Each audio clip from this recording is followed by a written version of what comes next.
From the Oklahoma newsroom, this is an OSU update. I'm Jenny Carlson here with John Helsley. John, the Cowboys went to Central Michigan last week and got a win, but one of the things that I think people were maybe expecting to see that didn't quite happen was up-tempo, an offense that really got going. We didn't see it. Cowboys only ran 67 plays. What's the answer of why the tempo maybe wasn't where they ultimately want it to be? I think it's maybe multi-layered a little bit. One, Mike Gundy talked about this after the game, was that they kind of played conservative. They're inexperienced, they're on the road, first game for a lot of players.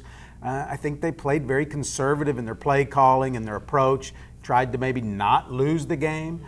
And then I think along with that, you know, as things went along and you know, the offensive line maybe struggled to get going. I think Central Michigan presented them with some different defensive looks that gave them some trouble. I think all those things kind of played together. Well, we saw when Central Michigan takes that lead early in the second half, the Cowboys kind of kicked it into a gear that I think watching it you thought, oh, that's what we're talking about with tempo, with offense.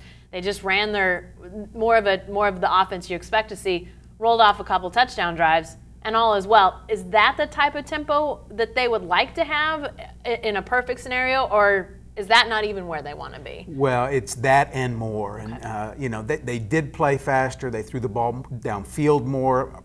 First half, a lot of the throws were very, you know, intermediate throws, 5-10 yards. They did get to throwing the ball down the field more in the second half. Mason Rudolph with some really good throws and some big plays. That's where they want to be, but even faster than that, you know, as I talk to players and coaches. And the players like that, and I think that maybe played a factor too in some of the struggles. Was that's who they are and that's who they want to be, and yet in the first half they weren't that. They want to play fast. They feel like they're at their best when they're playing fast. By the way, Central Arkansas, Saturday's opponent, ran 105 plays in their opener. I think they're going to want to get it going. They're going to want to get it going, and so they'll play to OSU's hopes to play faster as well. We'll see what happens on Saturday night. Be sure to stay with the best coverage team anywhere at newsok.com and every day in the Oklahoman.